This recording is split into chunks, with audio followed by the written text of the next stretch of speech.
Bismillahirrahmanirrahim. Saudara-saudara dan hadirin yang berbahagia, Assalamualaikum warahmatullahi wabarakatuh. Pertama-tama saya sampaikan ucapan selamat datang di Tapos ini. Barangkali di antara saudara-saudara memang sedikit sekali yang pernah datang di Tapos, kecuali yang menjabat kepala resort gitu, Kapolres di Bogor. Karena kalau selamanya kalau saya datang kemari tentu juga bersama-sama dengan saya di sini. Dan ya mudah-mudahan dalam waktu yang singkat ini daripada kunjungan saudara-saudara telah melaksanakan penataran sebagaimana tadi diuraikan oleh Panglima Angkatan Senjata, betul-betul akan dapat menyaksikan dari dekat mengenai keadaan di Tapos ini. Memang juga tadi telah diuraikan oleh Pangap, dia minta waktu pada saya agar supaya para perwira dari semua angkatan termasuk daripada kepolisian negara bisa secara langsung menghadiri atau berkunjung ke Tapos ini untuk menyaksikan dari dekat, karena memang banyak hal-hal yang telah didengar tapi belum diketahui secara langsung. Ya, saya terima semuanya itu, tapi memang harus diatur sedemikian rupa sehingga tidak terlalu rapat daripada kunjungannya. Sebab memang ada pengaruhnya terhadap ternak yang kita piara di Tapos ini. Di antaranya bisa menimbulkan stres juga dari jadi yang bisa stres itu tidak hanya kepolisian saja karena mengurusi perkara-perkara yang sulit itu, tapi ternyata sapi juga bisa stres.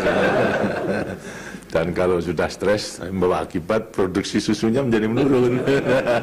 Lantas harus kita kembalikan lagi agar supaya ketenangan. Terpaksa harus diputarkan tip supaya mereka agak tenang kembali. Tapi mudah-mudahan bulan nanti dengan menyaksikan dengan mata kepala sendiri akan dapat menilai keadaan.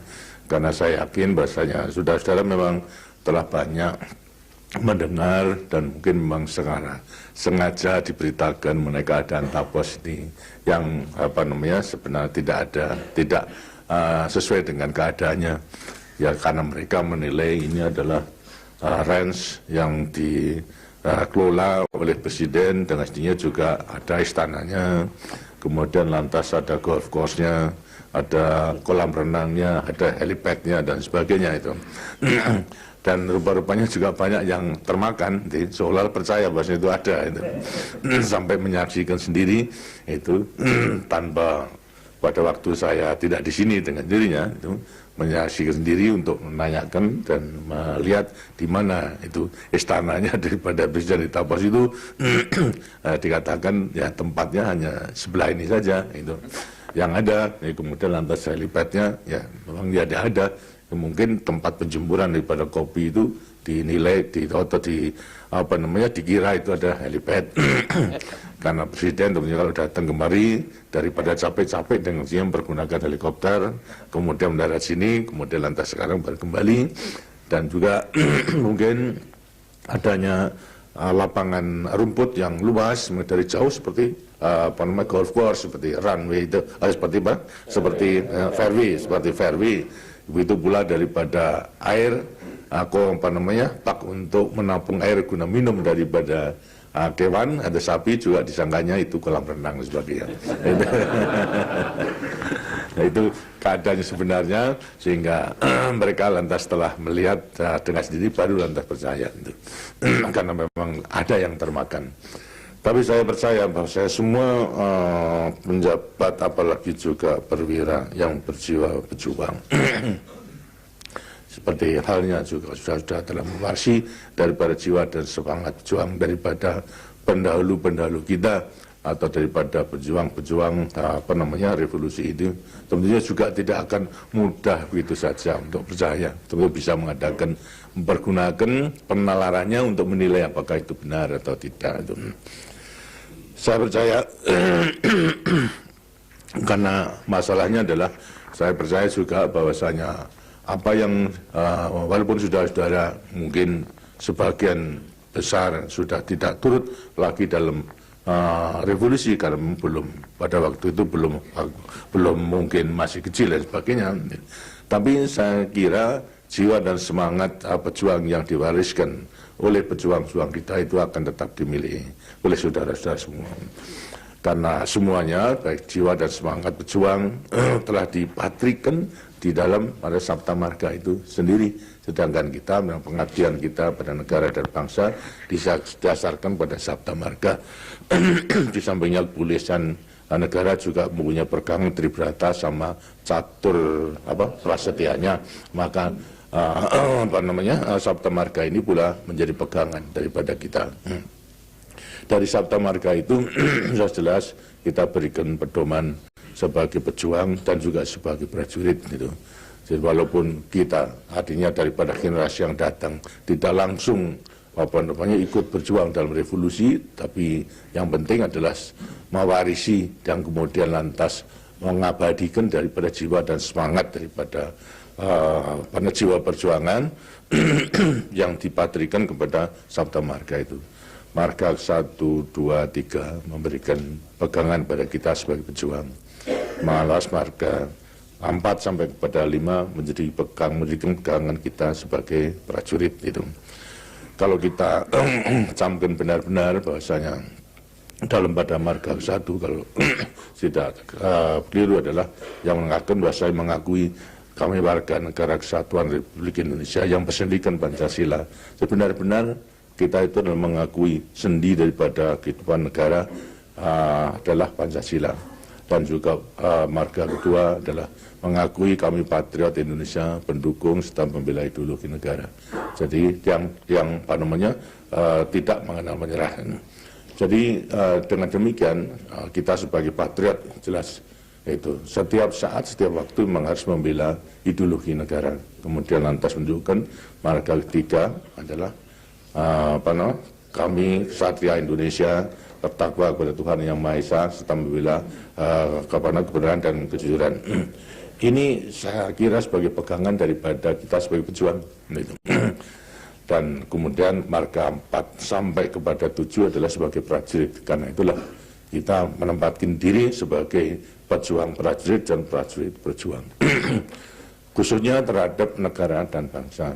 Ya, negara dan bangsa negara Pancasila dan bangsa Indonesia yang memang juga bertekad untuk mempertahankan daripada negara yang berdasarkan Pancasila ini.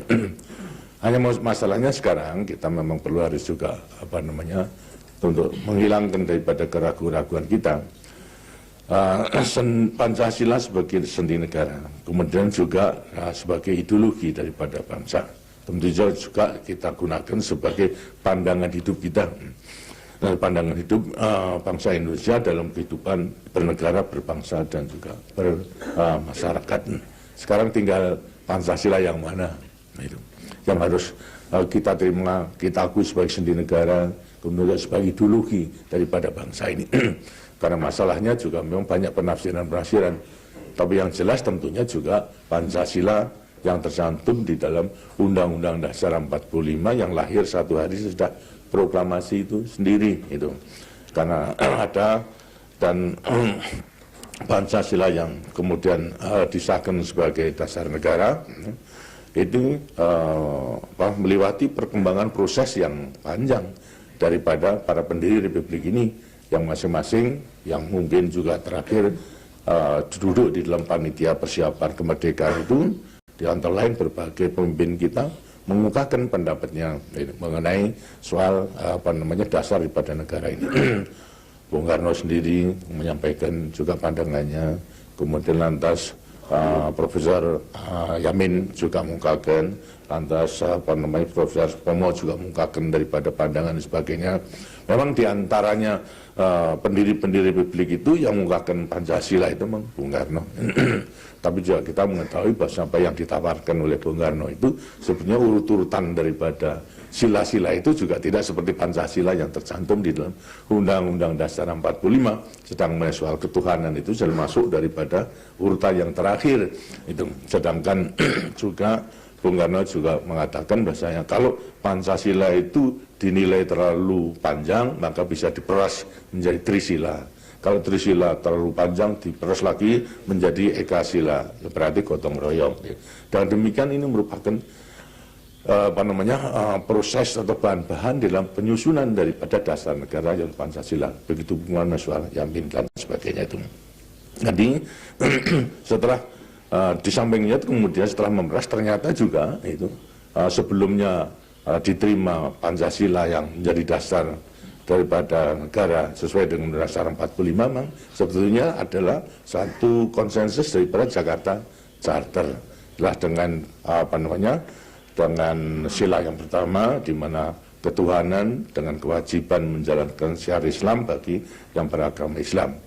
Itulah sebetulnya hasil daripada para pendiri Republik ini. Tapi kemudian ternyata memang tidak bisa diterima keseluruhnya, terutama oleh pemimpin-pemimpin kita dari wilayah Indonesia Timur itu. Ini kemudian lantas mereka kalau itu dipaksakan terpaksa tidak akan bisa mengikuti mendukung daripada proklamasi atau kemerdekaan itu. Nah, sinilah kita sangat menghargai sekali terutama pada pemimpin-pemimpin kita pendiri Republik ini khususnya daripada mereka yang beliau-beliau yang beragama Islam ternyata dengan segala kebijaksanaan kemudian merubah itu sila yang pertama itu mencoret itu dengan dengan kewajiban menjalankan syiar Islam bagi Islam bagi yang pemeluknya dicoret dengan diganti ketuhanan yang Maha Esa. Inilah bagi umat Islam memang sebetulnya sudah merupakan satu jaminan sendiri karena daripada umat Islam itu hanya percaya pada satu Tuhan. Terus mengungkapkan tauhid daripada Islam adalah percaya kepada Tuhan. La ilaha illallah, percaya kepada Tuhan. Ini sudah merupakan satu dasar itu bagi umat Islam. Dan akhirnya kemudian lantas bisa diterima yaitu sebagaimana urutan yang dicantumkan di dalam Mukadimah Undang-Undang Dasar 45 adalah ketuhanan yang Maha Esa, kemanusiaan yang adil dan beradab, persatuan Indonesia, kerakyatan yang dipimpin oleh hikmah kebijaksanaan dan perwakilan, kemudian keadilan sosial bagi seluruh masyarakat Indonesia. Itulah berarti yang kita akui sebagai sendi negara, sebagai ideologi ialah Pancasila itu yang tercantum di dalam Mukadimah daripada Undang-Undang Dasar 45. Sekalipun Pancasilanya itu tidak ada, kita Pancasilanya menggunakan daripada apa yang diutarakan oleh Bung Karno. Tapi sebetulnya kalau mengenai membaca daripada sejarah, sebetulnya daripada kata-kata Pancasila juga sudah terkenal pada abad Majapahit itu juga sudah terkenal. Tapi masalahnya memang kemudian dikungkapkan oleh Bung Karno sehingga daripada para pendiri maupun juga rakyat Indonesia sangat menghargai itu terhadap ide daripada Bung Karno dalam menggunakan daripada Pancasila tersebut sehingga atas dasar pengertian tersebut sehingga orang yang tidak mengetahui sejarahnya seolah Pancasila yang merupakan ajaran daripada Bung Karno sebagaimana apa yang diutarakan Bung Karno padahal itu merupakan proses gitu. Yang diterima adalah Pancasila yang sudah tercantum dalam Undang-Undang Dasar 45 itu.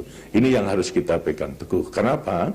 Sampai sekarang memang sudah ada, masih ada yang kurang mengerti, kemudian ya, Pancasila berarti apa yang diajarkan oleh Bung Karno atau memang dikemukakan oleh Bung Karno sampai sudah diajarkan oleh Bung Karno. Sedang kalau kita melihat daripada sejarahnya, gitu, ya, daripada ajaran Bung Karno itu tidak seluruhnya berpegang kepada Pancasila sebagaimana yang harus kita tafsirkan daripada Pancasila sebagai dasar negara. Bung Karno sendiri mengatakan bahasanya kita beri kehormatan atau penghargaan sebagai sebagai pencipta daripada Pancasila. Tapi Bung Karno sendiri juga mengatakan pada kita bahasanya beliau tidak merasa itu pencipta Pancasila, tapi sekedar menggali mutiara-mutiara peninggalan nenek moyang kita. Terus beliau itu merangkum itu. Terus beliau walaupun nggak kentung merendahkan diri, merangkum daripada mutiara-mutiara peninggalan daripada nenek moyang kita. Hanya persoalan sekarang dalam rangka memberikan penjelasan terutama kepada dunia itu tentunya ya, beliau sebagai orang yang terdidik itu melihat daripada situasi dan kondisi daripada seluruhnya turut pada dunia, tidak mengerti daripada mutiara-mutiara peninggalan nenek moyang kita, tidak mengerti, tapi dengan hasilnya menilai daripada kekurangan daripada ideologi yang ada, apakah itu mengenai Marxisme, komunisme maupun juga daripada liberalisme, daripada masing-masing ada kekurangan. Nah ini kemudian beliau bisa meyakinkan Pancasila itu kalau ditarik ke atas daripada semua ideologi, maka Pancasila itu memenuhi daripada kekurangan-kekurangan daripada semua, sehingga lebih sempurna daripada liberalisme maupun juga daripada Marxisme, komunisme itu. Ini yang Pak Dirjas kurang lantas dengan demikian lantas akibatnya itu dengan sini lantas sekarang menjadi menjadi kurang jelas, apalagi juga dalam prakteknya. Dalam prakteknya ternyata bahwasanya saya mengikuti daripada segala perkembangan mengenai perjuangan kita, bahwasanya Bung Karno sebetulnya daripada landasan perjuangan membawa kepada bangsa kita itu menggunakan teori Marxisme sebetulnya, karena beliau mengatakan bahwasanya menciptakan Marxisme. Marxisme adalah merupakan Marxisme yang diterapkan di Indonesia.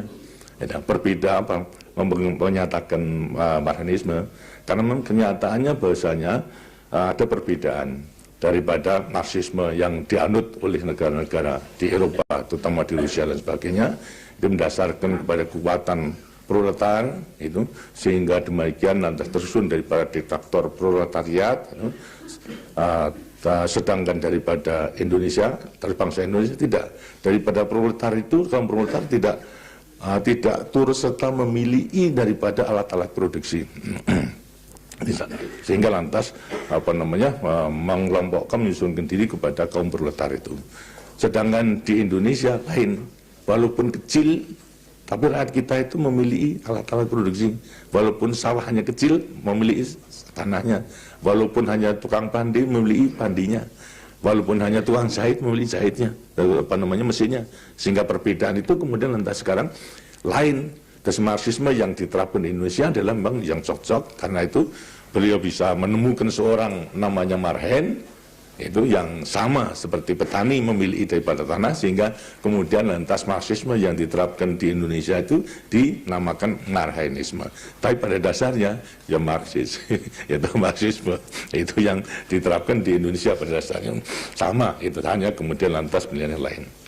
Kemudian dilihat daripada perkembangan selanjutnya mengenai perjuangan, di antara lain juga sudah jelas daripada Pancasila dan Undang-Undang Dasar 45, tapi dalam realisasinya daripada perjuangan itu, memang tidak sesuai dengan Undang-Undang Dasar 45. Kenapa? Ya disesuaikan dengan pandangan daripada negara-negara lain. Apalagi juga negara Republik Indonesia diproklamirkan itu pada saat Perang Dunia terakhir, sehingga untuk mencegah daripada penilaian-penilaian daripada negara-negara Barat itu, agar supaya Republik Indonesia diproklamirkan itu tidak dinilai sebagai peninggalan daripada pemerintah Jepang, karena itu lantas dalam realisasinya disesuaikan dengan apa yang dilaksanakan oleh negara Barat, sehingga akhirnya kemudian lantas ya bukan lantas pemerintahan presidentil, akan tapi dengan maklumat daripada wakil presiden pada tanggal 3 November, di mana partai-partai politik boleh disusun. Ya, akibatnya kemudian lantas sekarang tersusun daripada partai-partai yang kemudian lantas susun parlemen, sehingga pemerintahan dengan siap pemerintahan parlementer itu. Dari situ kita lihat daripada segi itu sudah bertentangan dengan Undang-Undang Dasar 45. Tapi ya memang kenyataan situasi dunia demikian untuk mengamankan daripada proklamasi itu sendiri. Jangan sampai kemudian justru pada waktu saat diproklamasikan kemudian sudah dihantam oleh negara-negara barat karena memang dinilai peninggalan daripada pemerintah fasis Jepang dan sebagainya. Dan ini antara lain itu keadaan demikian sehingga sampai pengakuan kedaulatan itu tetap demikian sehingga pemerintahan sistem parlementer dianut, kemudian lantas akibatnya ya jatuh bangunnya daripada pemerintahan kan bisa kita nilai pemerintahan tidak ada yang bisa sampai kepada tahunan, itu tidak ada, itu hanya bulanan saja jatuh bangun gitu. Begitu pula setelah pengakuan kedaulatan juga dengan RIS itu Republik Indonesia Serikat, tapi hanya umurnya sebentar, terus bersatu kembali menjadi negara kesatuan dengan undang-undang sementara daripada Republik Indonesia. Semuanya sampai kepada kita kembali kepada Undang-Undang Dasar 45 dengan dekret Presiden tanggal 5 Juli 1959 kalau tidak salah. Ya, 9. Dan demikian maka kita melihat memang sebenarnya tidak sesuainya dengan Undang-Undang Dasar 45 itu sudah lama gitu. Nah, kita melihat lagi setelah dekret itu, kenapa dekret ini? Nah, sebetulnya Undang-Undang sementara Republik Indonesia yang tadinya RIS kemudian menjadi Undang-Undang sementara harus diganti dengan undang-undang yang pokok, karena itu diadakan pemilihan umum, pemilihan Dewan Konstituante untuk merumuskan Undang-Undang Dasar.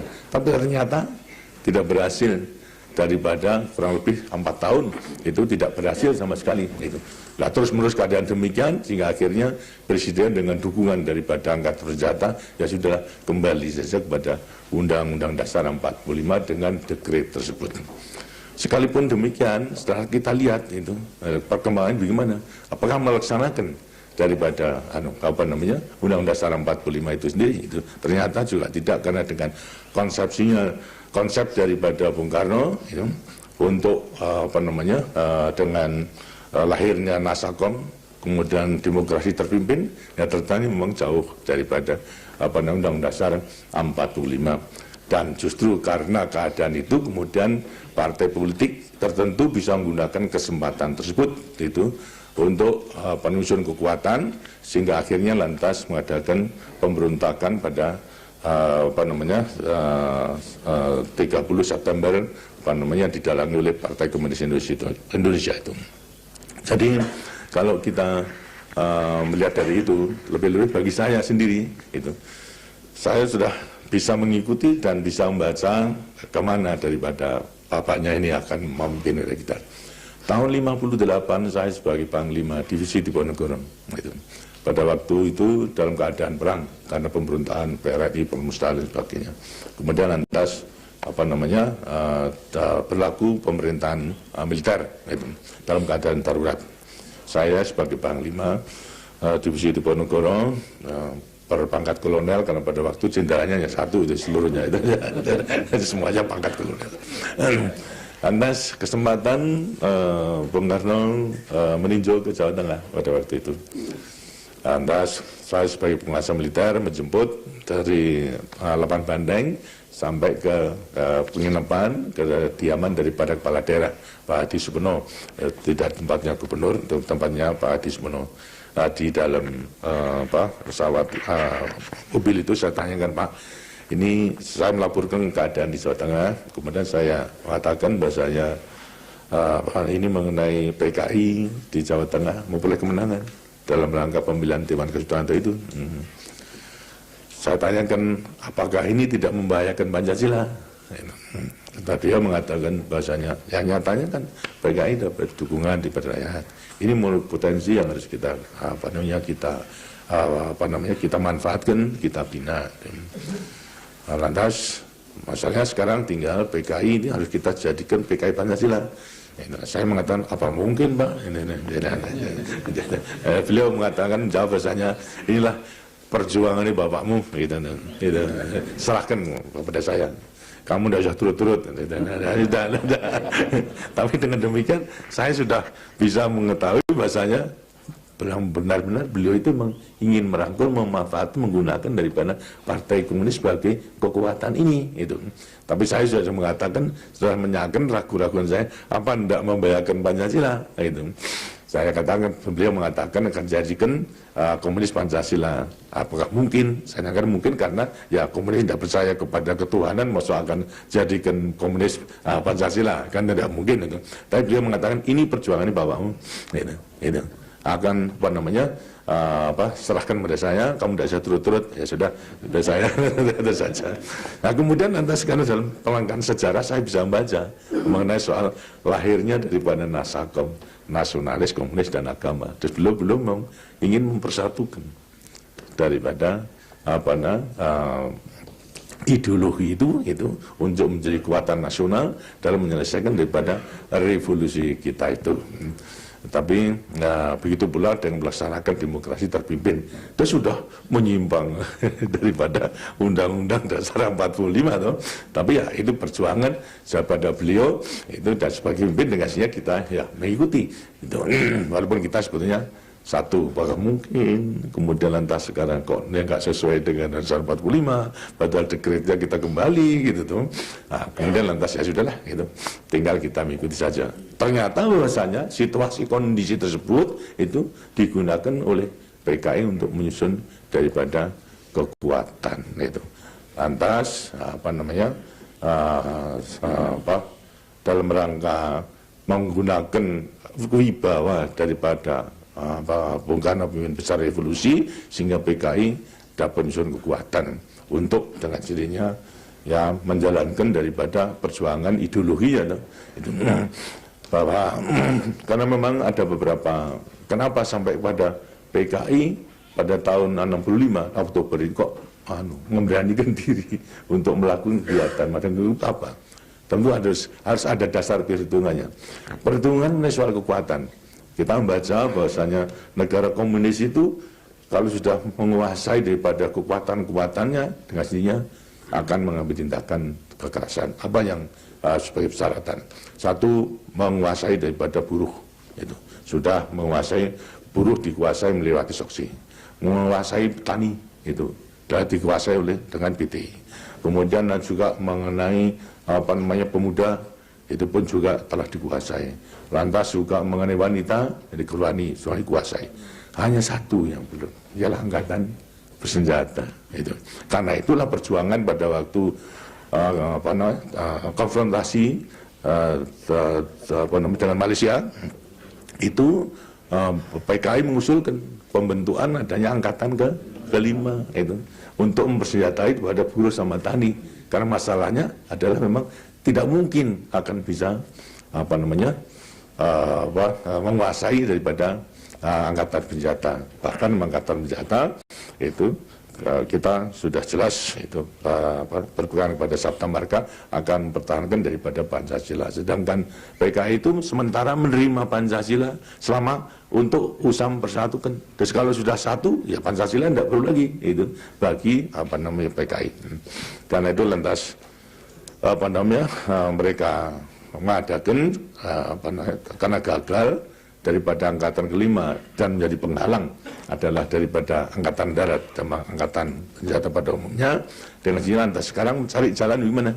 Di antara lain dengan mempengaruhi perwira-perwira yang dianggap sudah berpikiran maju itu. Dan ini sebetulnya bukan waktu tahun 65 aja. Seperti Untung CS itu memang sudah dibina oleh Partai Komunis Indonesia sejak revolusi, sejak tahun 45. Karena saya sendiri setelah pengakuan kedaulatan dan perang kemerdekaan selesai, saya ditugaskan ke Makassar, kemudian lantas kembali ke Jogja, lantas ditugaskan juga ke Salatiga untuk menggabungkan dua brigade, di brigadenya Pak Yani sama brigadenya Pak Sarbini untuk menjadi satu brigade. Kemudian pemberontakan 426 pada waktu terjadi, itu pada waktu penggabungan itu, tapi saya selesaikan. Setelah itu selesai, saya ditugaskan di Solo untuk menjadi Rismen 15. Nah, di situ saya mengetahui daripada keseluruhan keadaan daripada kesatuan batalion di Solo itu ada 4 batalion. Jadi kalau kita dengan penilaian daripada keadaan batalion itu adalah batalion yang benar-benar memang dimasuki oleh ideologi komunis. Ialah batalion 444 yang dipimpin oleh Tito pada waktu itu. Nah, pada waktu itu mulai tahun 45 itu tokoh PKI yang tertua namanya Alimin itu adalah menjadi pemimpin politik di batalion tersebut, sehingga tiap malam ya diadakan pendidikan politik ini. Nah, termasuk daripada untung CS ini. Sehingga kalau kita mengadakan penilaian, ada 4 batalion itu adalah batalion, 1 batalion yang benar-benar telah merah, yang berarti telah di tangan daripada komunis. Kemudian yang 3/4 merah itu yang ada di Klaten, batalion Sunitioso. Kemudian batalion yang setengah merah, merah itu berarti komunis itu, yang ada di Boyolali, yang dipimpin oleh Slamet Riyadi. Kemudian batalion yang masih putih, batalion yang ada di Benteng, dipimpin oleh Mayor Soeharto yang sekarang menjadi anggota Dewan Perwakilan Rakyat, bekas ketua fraksi itu daripada Golkar. Nah, dalam keadaan demikian maka saya mengetahui. Karena itu pada waktu ada terjadi 30 September, saya segera mengetahui saja. Nah, mesti belakangnya PKI. Karena itu pembinaan terhadap perwira-perwira yang dianggap sudah lebih maju daripada lainnya itu tidak hanya akhir-akhir saja akan ada pemberontakan G13 PKI, tapi sudah jauh sebelumnya. Karena itu alhamdulillah sehingga saya dapat mengetahui daripada keadaan itu, sehingga lantas kemudian saya bisa memastikan kalau itu adalah di belakangnya tentu Partai Komunis Indonesia, karena sudah bisa membaca banyak keadaan sebelumnya. Nah, dalam keadaan demikian, saudara sekalian, dengan adanya G13 PKI, beberapa jenderal kita diculik yang kemudian diketahui ternyata memang dibunuh, timbul konflik, situasi konflik yang tidak karu-karuan. Karena ya PKI yang sudah merasa menang, kemudian partai-partai lainnya yang pada waktu itu karena ya wibawa daripada Bung Karno yang melindungi daripada PKI, lainnya kan semua takut gitu. Sehingga kemudian setelah lantas bisa kita kita patahkan pada 1 Oktober itu, lantas partai-partai lainnya dengan sini ya punya keberanian, timbul situasi konflik di mana ya daripada pengikut-pengikut partai satu sama lain saling berhadapan, sehingga culik menculik, bunuh membunuh dan sebagainya. Karena rakyat sudah mengetahui pada waktu itu adalah memang PKI itu di belakangnya, terasa di mana-mana, sehingga tuntutan rakyat itu dengannya ya bubarkan PKI, ambillah tindakan daripada PKI. Gitu. Situasi konflik tidak bisa diatasi karena apa? Bung Karno sendiri tidak mau bubarkan PKI. Apa sebabnya? Tadi mengenai Nasakom tadi itu, mengenai memingkun daripada tetap ingin masih melanjutkan daripada idenya atau konsepnya dalam rangka Nasakom itu. Di antara lain adalah juga mempunyai pegangan, artinya punya pendirian, karena beliau sudah merasa bahasanya Nasakom itu setelanjur dijual ke dunia, melewati pidato di PBB itu. Sehingga demikian, ya sebagai pemimpin susah untuk dapat untuk dapat menarik itu. Atas lantas sekarang karena tidak tegas daripada beliau, bahkan mengatakan ya anggaplah ini revolusi, kematian daripada jenderal-jenderal itu seperti riak-riak dalam gelombang samudra, itu sebenarnya tidak apa-apa, yang biasa lah. Nah, kita memang pada waktu itu ya bukan masalahnya daripada kolega jenderal kita, tapi masalahnya adalah negara Pancasila itu akan diganti dengan negara komunis ini. Itu karena itu saya sudah memang Bung Karno juga telah mengetahui daripada saya, sehingga saya yang mempunyai kepercayaan daripada rakyat untuk mengatasi daripada keadaan, mau tidak mau juga memang harus ya memberanikan diri untuk selalu menyampaikan kehendak daripada rakyat itu demikian. Tapi Bung Karno tetap itu. Konsep saya tetap harus dilaksanakan. Gitu. Sehingga antara saya sendiri itu yang mulai 2 Oktober sampai kepada 11 Maret itu terus menerus dalam keadaan perselisihan pertentangan antara saya dengan Bung Karno mengenai soal tindakan apa yang harus kita lakukan untuk segera mengamankan itu. Saya menyampaikan kepada rakyat agar supaya Partai Komunis itu segera bisa dibubarkan, dihukum itu karena memang telah mengkhianati tidak hanya pada Oktober 65, tapi pada waktu 48 Madiun Affair pada tahun 26 dan demikian. Kenapa harus kita pertahankan itu? Jadi tapi beliau tidak, bahkan saya diperintahkan kamu harus membiarkan kami sama kami. Katakan ini tidak bisa, Pak, ini yang menyelamatkan daripada negara ini. Itu. Akhirnya sampai kepada ya macam-macam daripada pembicaraan. Tapi terus terang saja, saya tidak mengekspos daripada perselisihan saya dengan Bung Karno, tidak mengekspos apa-apa. Wong saya bermaksud untuk mengamankan Bung Karno. Dan saya percaya kalau Bung Karno itu baru PKI, rakyat itu masih di belakangnya. Itu tidak ada masalah. Saya cuma mengatakan, Pak, kalau PKI dibubarkan sesuai dengan tuntutan rakyat, bahwa itu masih akan dapat dukungan sepenuhnya. Tapi kalau tidak, saya ini susah untuk mengamankan. Itu. Jadi saya tidak mempunyai maksud untuk menjatuhkan Bung Karno, tapi sebaliknya. Begitu pula artinya pembicaraan terus menerus, beliau tidak bisa meyakinkan kepada saya untuk membubarkan PKB sama kami dan juga daripada partai-partai lainnya harus ditertibkan, tapi saya tetap mengusulkan.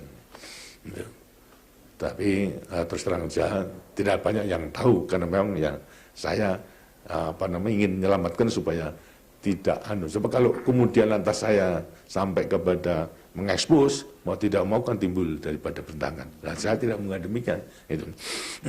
Tapi karena kemudian lantas pada satu saat itu karena sudah keadaan memang tidak bisa, beliau tidak meyakinkan, tapi saya juga tidak pernah artinya bertindak tidak sopan, itu brutal. Walaupun terus dimarahi terus saja ya boleh saja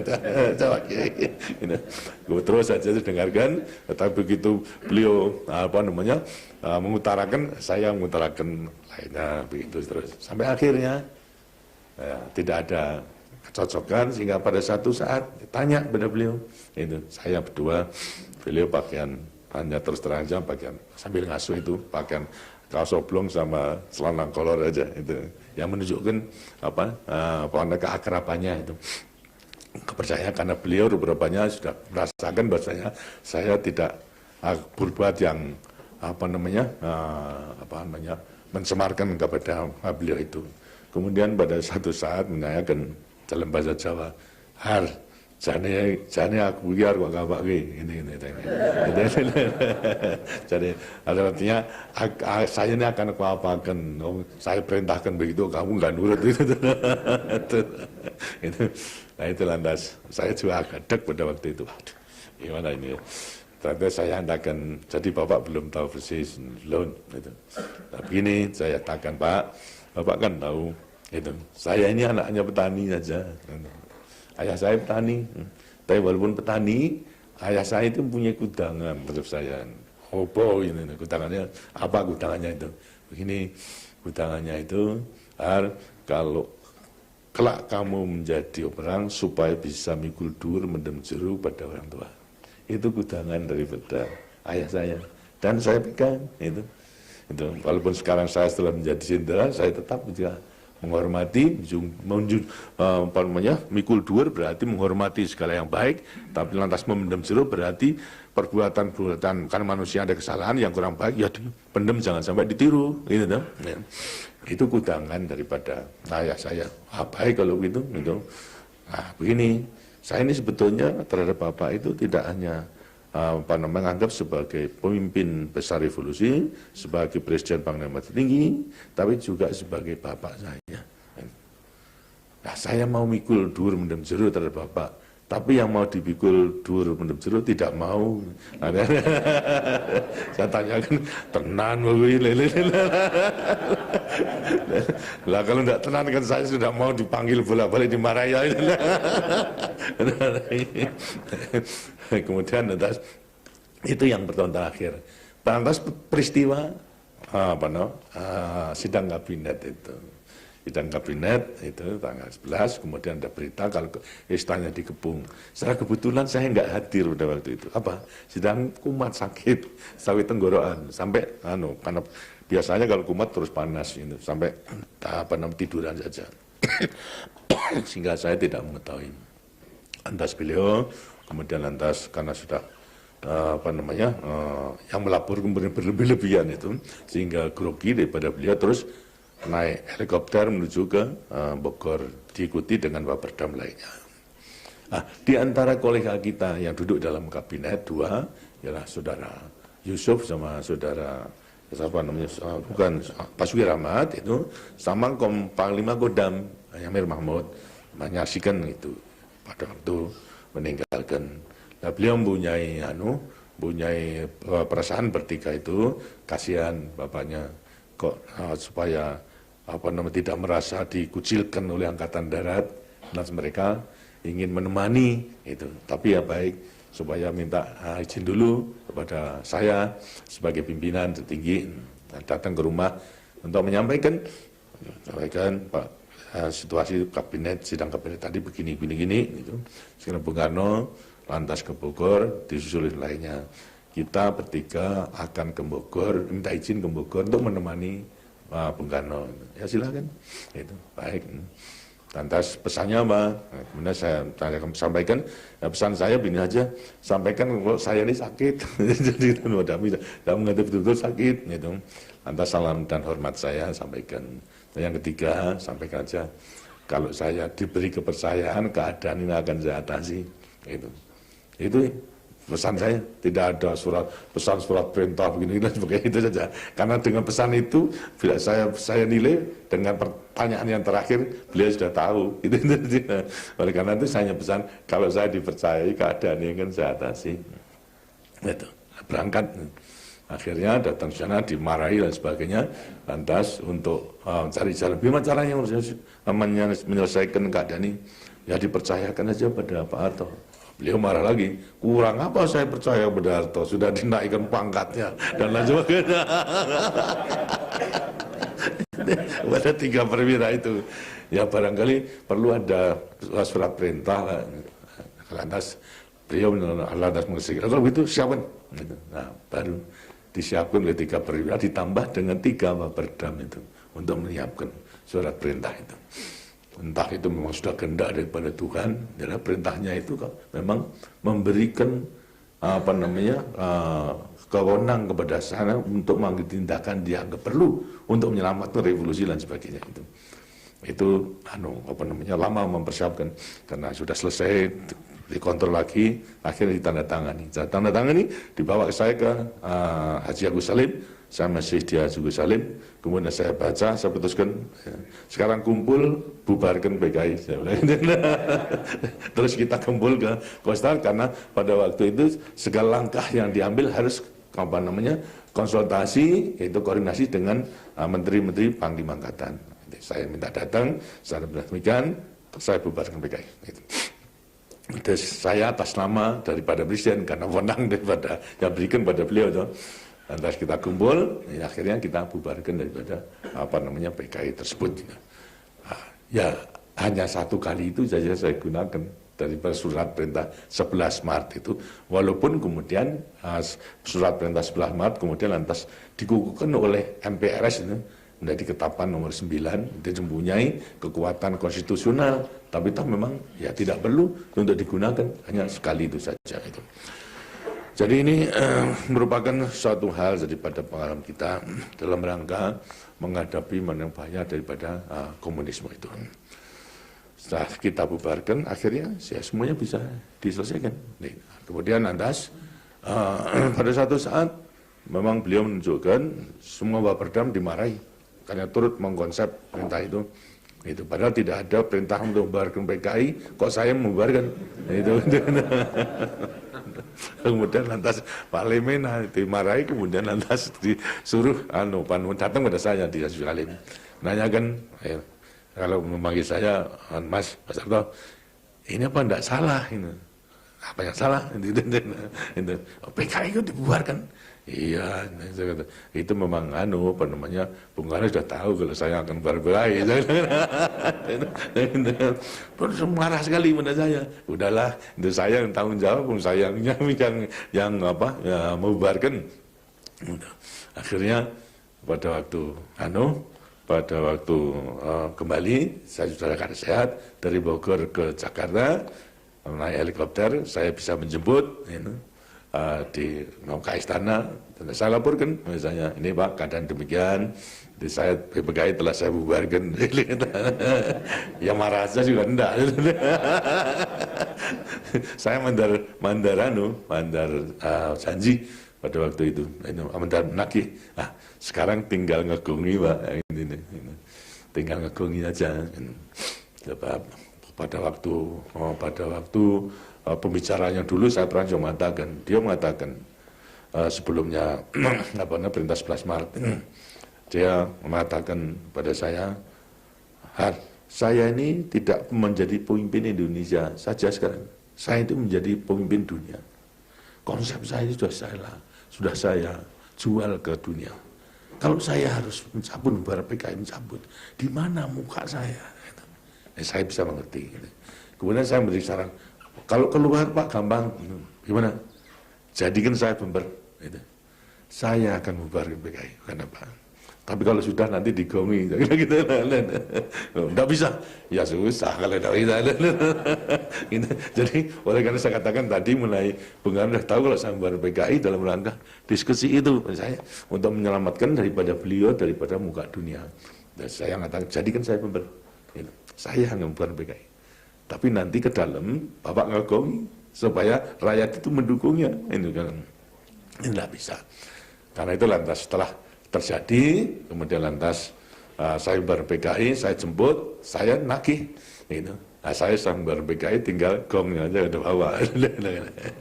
Ya nanti betul disanggupi.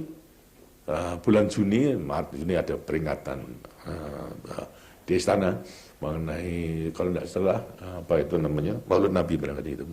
Maulid Nabi, saya menjemput dengan sekretaris militer Saudara Suryo Sumeno, pada waktu Panglima Divisi, bekas Panglima Divisi. Lantas saya nyampaikan, Pak, ini kesempatan yang baik untuk ngagungi. Itu tidak perlu bahwa saya perintahkan itu. Untuk mengatakan bahasa nyinggung aja apa yang dilakukan oleh Harto itu saya ketahui, itu aja. Itu cukup bagi rakyat untuk menenangkan daripada rakyat itu. Ya itu. Kalau bisa tentu akan lebih menguntungkan dalam saya mengamankan beliau itu kepada rakyat. Udah pidato amanat, nggak keluar. Keluar. Sebentar lagi di jalanan saya tanya, Pak kalau nggak keluar, besok. Wah, susah kita. Susah. Kemudian setelah demikian, lantas mengenai MPRS meminta pertanggungan jawab daripada Presiden mandataris, pembesar revolusi mengenai kejadian daripada G13 PKI itu. Dan saya berat daripada MPRS minta pertanggungan jawab. Kemudian lantas dibuat juga keluar Nawaksara itu yang isinya sama sekali tidak menjelaskan mengenai kejadian G13 PKI, tapi mempertahankan daripada politiknya. Lah sudah berhadapan langsung dengan wakil rakyat, saya sudah tidak bisa kata apa-apa karena sudah langsung. Kemudian masih belum diterima, dimintai pelengkapan lagi. Pelengkapannya pun juga demikian, sampai akhirnya kemudian cabut daripada mandatnya. Setelah cabut mandatnya, bingung siapa itu yang harus melanjutkan. Itu ya terserah di situ siapa ya. Akhirnya lantas semuanya menunjuk pada saya mengatakan, wah saya nggak sanggup, saya itu apalagi mempersiapkan, memikir untuk menjadi presiden aja tidak gitu. Karena saya tidak mempersiapkan diri dan saya tidak punya kemampuan. Silahkan nunjuk lain orangnya. Tapi semua partai, 9 partai pada waktu itu adalah untuk siapa lagi kalau tidak saya, baiklah kalau begitu saya usul itu untuk penjabat saja itu. Jangan nanti terserah sambil mencari itu lainnya apa siapa, tapi untuk mengisi daripada waktu agar supaya tidak vakum itu saya penjabat saja, sehingga saya diangkat menjadi penjabat presiden. Itu ada riwayatnya, itu bukan ada kan saya memang nggak sanggup pada waktu itu. Kemudian setelah itu akhirnya tanggal artinya perlu dibentuk atau diangkat daripada presiden yang definitif tahun 68 itu datang sidang MPR lagi, dan akhirnya saya diangkat untuk menjadi presiden penuh tanpa bekal garis besar haluan negara, tanpa wakil presiden. Gitu, pada waktu itu belum ada daripada wakil presiden, dan merencanakan pembangunan 5 tahun karena memang GBN-nya belum mampu daripada MPRS memberikan. Tapi yang jelas juga dalam konsolidasi agar supaya bisa melaksanakan pembangunan. Oleh karena itu mengenai penyederhanaan partai politik itu harus tetap dilaksanakan. Penyederhanaan partai politik itu sudah diputuskan oleh MPR sejak sidang 66 diputuskan, 67 lagi diulangi sampai kepada 67 dan 68. Jadi penyederhanaan partai politik dan juga segera melaksanakan pemilihan umum. Pertama kali telah ditentukan tahun 68 sebagai penjabat sudah diperintahkan untuk melaksanakan pemilihan umum 68, dan ternyata mendadak mungkin, sehingga pada waktu diangkat menjadi presiden juga tetap pemilihan umum penyederhanaan partai politik telah dilanjutkan, bahkan telah ditentukan sidang sidang umum MPR hasil pemilihan umum harus terlaksana permulaan 73. Dan sudah ada patokannya. Berarti rencana kerja ke belakang dan sini harus juga dilakukan. Nah, kita menyampaikan mengenai rancangan untuk memungkinkan pemilihan umum bisa dilaksanakan. Gitu. Dan aslinya harus ada, kalau pemilihan umum dengan aslinya harus juga bisa menjawab siapa yang turut pemilihan umum. Gitu. Dan aslinya mengenai soal penyederhanaan partai politik harus juga dilakukan. Lantas sekarang untuk apa pemilihan umum? Untuk mengisi daripada DPR. Nah, berapa jumlah daripada DPR, DPRD dan sebagainya. Ini kita ajukan. Ternyata apa? Macet. Gitu. Jadi DPR gotong royong tidak bisa menyelesaikan daripada paket undang-undang tersebut.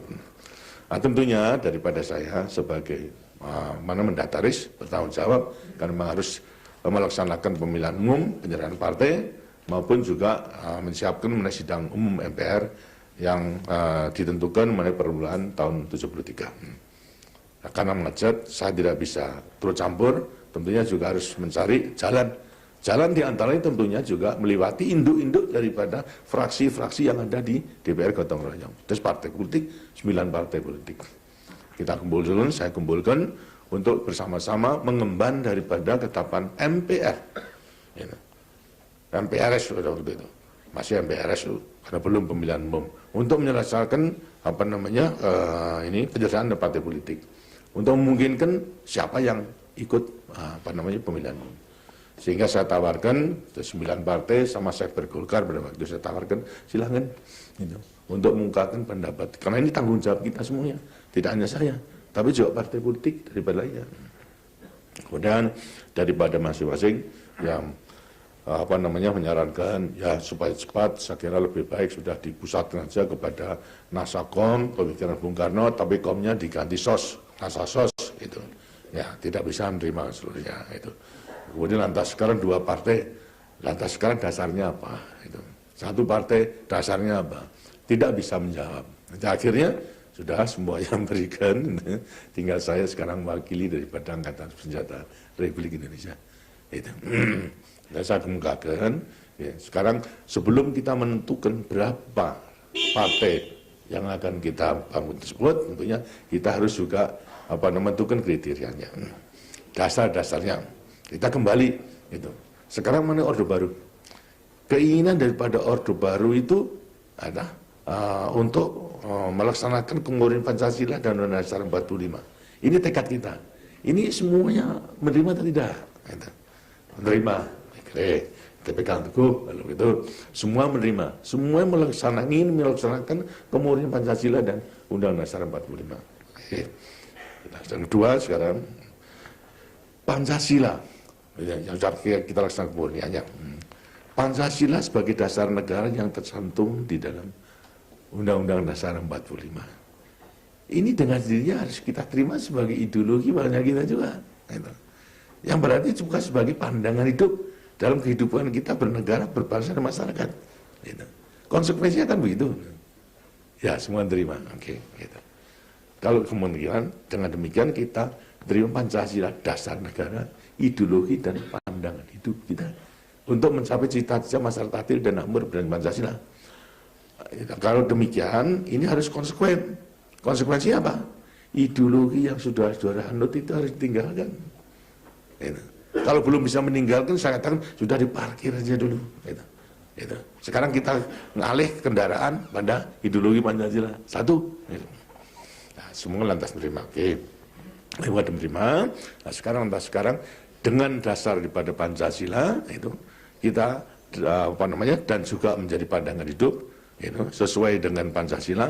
Tentu kita harus menelaah sekarang cita-cita kita untuk mencapai masyarakat adil dan makmur berdasarkan Pancasila.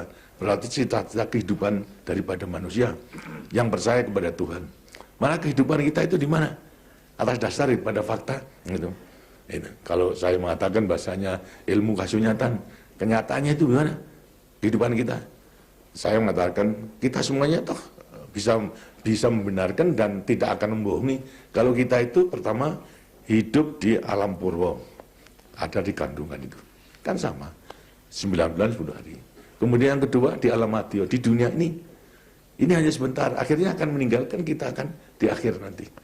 Kan kehidupan kita itu. Dan berarti cita-cita hidup kita itu dengan sendirinya harus memperoleh kesejahteraan di dunia, juga kebahagiaan di akhirat nanti.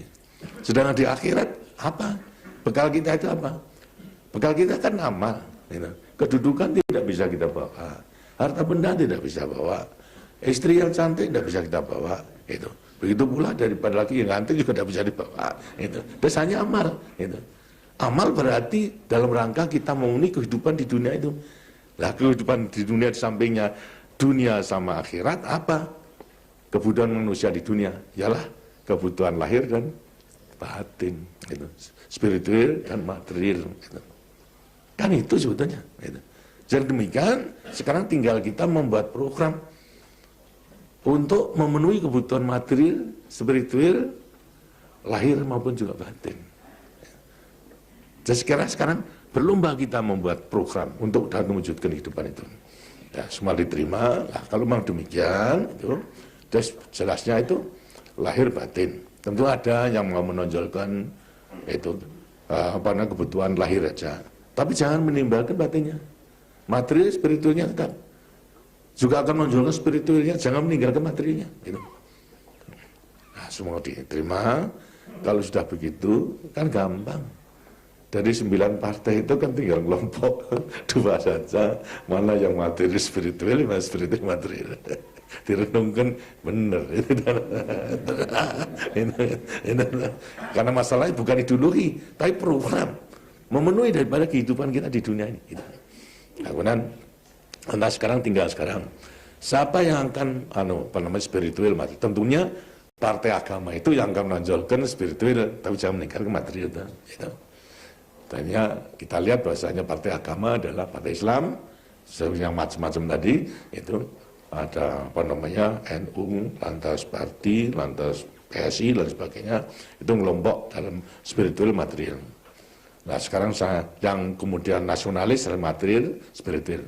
Saya tanyakan sekarang dari Katolik sama Kristen mau masuk mana? Kalau mau masuk spiritual ya bersama-sama dengan yang Islam. Wah enggak, enggak satunya tempatnya hanya materi spiritual dengan nasionalis. Ya sudah di situ aja. Oke. Tinggal 9 partai kemudian menjadi kelompok. Sudah menerima, kemudian sekarang mereka tanya, Golkar di mana? Nah, saya mengatakan Golkar itu tidak mengutamakan mana aja, tapi keseimbangan daripada spiritual material ini. Gitu. Inilah yang selalu kita ingin mempersoalkan keseimbangan hidup kita, dunia akhirat, material spiritual itu. Ini Golkar.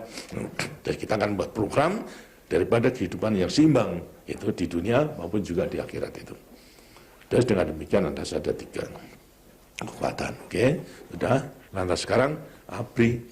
ABRI ini gimana? Saya katakan, ABRI diakui sebagai kekuatan sosial politik tidak? Diakui. Karena pernah saya mulai secara demi. Oke, itu yang penting diakui. Kalau diakui, dengannya harus sama. Itu dengan kekuatan sosial politik lainnya, jangan dibeda-bedakan. Itu dalam rangka menampung daripada aspirasi rakyat untuk diperjuangkan. Dengan demikian, maka juga ABRI harus duduk, yaitu bisa menampung turut pemilihan umum, kemudian duduk di dalam lembaga legislatif, karena tempatnya daripada partai itu dalam perjuangan di lembaga legislatif itu. Nah, masalahnya sekarang ABRI apakah akan diizinkan untuk turut pemilihan umum, itu menurut Anda gambar sendiri atau bagaimana? Saya hanya nambahi pada waktu kalau turut bisa menang mutlak. Itu. Akhirnya tidak usah. Kalau tidak usah kita cari jalan. ABRI tidak serakah. Itu. Cukup daripada kekuatan yang bisa menjalankan fungsinya sebagai dinamisator dan stabilisator saja dalam kehidupan demokrasi. Karena itu berapa? Itu. Kalau kita mengenal demokrasi Barat separuh tambah 1 itu yang menang, itu tidak sampai di situ. Tapi cukup dengan 20% 1/5 aja. Karena itu ABRI diangkat 1/5 daripada kekuatan DPR. Itu diangkat. Gitu. Ini konsensus. Gitu. Tidak turut pemilihan umum, tapi dengan catatan lantas hak untuk memilih digugurkan. Oke lah. Gitu. Gitu. Tidak apa. Gitu. Tapi lantas sekarang mengenai soal cita-cita kita untuk mengamankan Pancasila dan Undang-Undang 45 supaya diganti. Kalau pasal 37 itu bisa mengganti daripada MPR bisa mengganti. Sekarang kita bertekad untuk bisa mengganti. Untuk sementara pengamanan supaya aman, maka 1/3 daripada MPR diangkat oleh ABRI. Ini mulai 1/3 itu untuk mengamankan supaya pasal 37 daripada Undang-Undang 45 itu tidak bisa terlaksana. Nah, oke, bisa. Karena saya gambarkan kalau sesuai dengan demokrasi Barat, itu, separuh tambah 1 sudah sah. Tapi kalau menurut Undang-Undang 45, untuk mengambil putusan yang penting harus 2/3. Mutlak 2/3. Kurang 1/3 tidak sah. Jadi 2/3 masih bisa. Gitu. 1/3 daripada ABRI. Tapi untuk mengamankan seluruhnya, sampai saya katakan, 1 saya culik itu sudah tidak akan sah. Gitu. Ya, kurang 2/3, berarti sidang tidak akan bisa berjalan. Gitu. Ini sebagai senda guru saja. Akhirnya diterima, oke.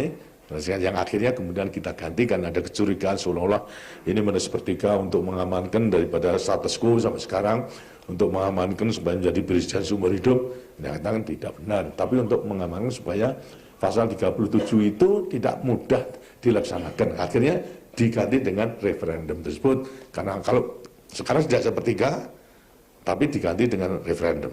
Tanyakan dulu kepada rakyat yang berdolat itu. Mengizinkan atau tidak? Kalau tidak mengizinkan, ya delegasinya tidak akan bisa terlaksana. Jadi untuk pengamanan daripada keseluruhannya itu. Dengan demikian memperoleh konsensus. Konsensus itu memang tidak tertulis sebagai suatu keputusan, itu suatu musyawarah dari semua pimpinan partai dengan saya mewakili ABRI dan juga sebagai pengemban perintah 11 Maret itu. Dan bisa terselesaikan. Hanya pada waktu itu lantas misi minta syarat untuk pertama kali dalam rangka pemilihan umum supaya 9 partai itu masih bisa ikut melaksanakan ikut serta. Jadi belum atas 2 partai.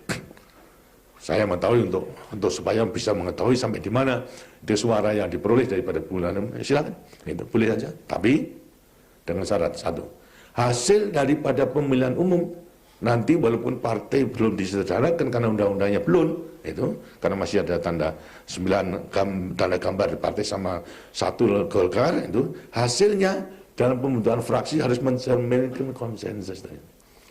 Karena itu pada waktu pemilihan umum segera dibentuk DPR sama MPR, fraksinya adalah bukan fraksi masing-masing, tapi sudah fraksi Persatuan Pembangunan dan juga fraksi Demokrasi, fraksi Golongan Karya. Walaupun undang-undang partai itu belum ada. Karena undang-undang partai baru kemudian akan menghadapi pemilihan umum yang kedua tahun 77, tahun 75 baru bisa berhasil. Itu saja masih dengan asas ciri. Asas ciri. Nah. Terus undang-undang kepartean menjadi 2 partai sama golongan karya, asas Pancasila tapi masih diambil-ambil dengan asas ciri. Ini apa artinya? Belum percaya sepenuhnya kepada Pancasila. Karena itu kita usahakan, itu baiklah kita pelajari daripada Pancasila ini. Kita pelajari, kita dalami, sehingga menimbulkan keyakinan kita akan kebenaran daripada Pancasila. Sebagai dasar negara, ideologi dipandang hidup. Maka lahir daripada P4 itu pada sidang 78 itu. Dan kemudian setelah itu baru lantas bisa membuat undang-undang kepartean merubah asas ciri dihilangkan sehingga kukuh menjadi satu-satunya asas daripada kekuatan sosial politik dan keormasan adalah Pancasila.